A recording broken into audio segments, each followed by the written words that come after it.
دنیا کی ہر چیز کی کوئی نہ کوئی قیمت ہوتی ہے۔ وقت، جگہ اور مارکیٹ اس کی قیمت لگاتے ہیں، لیکن انسان دنیا کی وہ واحد چیز ہے جو اپنی قیمت خود لگاتا ہے، جو اپنی قیمت خود بناتا ہے۔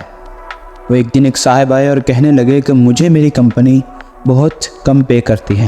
تو ان سے سوال کیا گیا کہ کیا آپ کی کمپنی آپ کے تمام کولیگز کو اتنا ہی پے کرتی ہے؟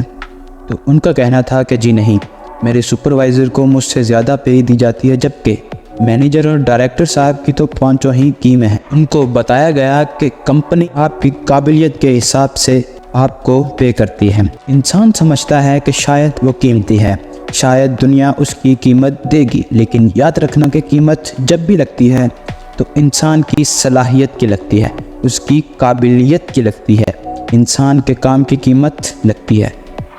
اگر آپ خود کو قابل بنا کر مارکیٹ میں نہیں لائیں گے تو آپ کی کوئی ویلیو نہیں ہے۔ قیمت جب بھی لگے گی آپ کی سکلز کی لگے گی، آپ کے اندر موجود اس قابلیت کی قیمت دنیا دے گی۔ اس لیے اقبال نے کہا تھا نا کہ خود ہی کو کر بلند اتنا کہ ہر تقدیر سے پہلے، خود ہی کو کر بلند اتنا کہ ہر تقدیر سے پہلے خدا بندے سے خود پوچھے بتا تیری رضا کیا ہے۔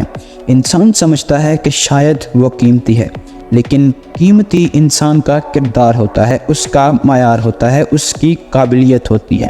ہاں، ایک بات یاد رکھنا کہ شاید دنیا یہ سوچ رہی ہے اس کے پاس ایکسپرٹیز ہوں گی تو وہ مارکیٹ میں آئے گی اور چھا جائے گی، لیکن یاد رکھنا کہ جو ٹیلنٹ اور ایکسپیرینسز کے ساتھ ساتھ کردار اور معیار کی چیزوں پر پورا اترتا ہے، دنیا اسی کی قیمت دیتی ہے۔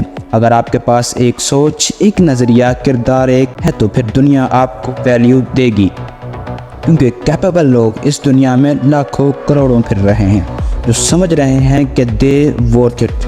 بٹ کمپنیز جب بھی کسی انسان کو ہائر کرتی ہیں تو وہ ہنر اور تجربے کے ساتھ ساتھ اس کے کردار، اس کے معیار، اس کے نظریے، اس کی سوچ، مطلب کہ اس کی شخصیت کو سب سے زیادہ پرکھتے ہیں۔ میں پچھلے دنوں ایک ویڈیو دیکھ رہا تھا، ایک ویڈیو کے اندر کچھ لڑکے کمپنی میں انٹرویو دینے جاتے ہیں۔ جب انٹرویو دینے جاتے ہیں تو اسی اثناء میں ایک لڑکا کہتا ہے کہ یار تمہاری باری بعد میں ہے، تم اپنی ٹائی کچھ دیر کے لیے مجھے دے دو، میں اندر لگا کر چلا جاؤں، واپسی پر آ کر تمہیں لوٹا دوں گا۔ لیکن کچھ لڑکے اسے نہ کر دیتے ہیں، انکار کر دیتے ہیں، لیکن ایک لڑکا اٹھتا ہے، اسے ٹائی دے دیتا ہے۔ کچھ دیر بعد جب ریزلٹس نکلتے ہیں تو پتہ چلتا ہے جس لڑکے نے ٹائی دی تھی وہ ہائر کر لیا گیا ہے، کمپنی نے اسے ہائر کر لیا ہے۔ جب حقیقت کھلتی ہے تو پتہ چلتا ہے جو ٹائی مانگ رہا تھا وہی لڑکا اس کمپنی کے لیے بیہیویئرل ٹیسٹ کرنے کے لیے باہر آیا تھا۔ جس لڑکے نے ٹائی دی تھی اس کے پاس سکلز بھی تھی، ایکسپرٹیز بھی تھی، لیکن اس کا کردار اسے جتوا گیا،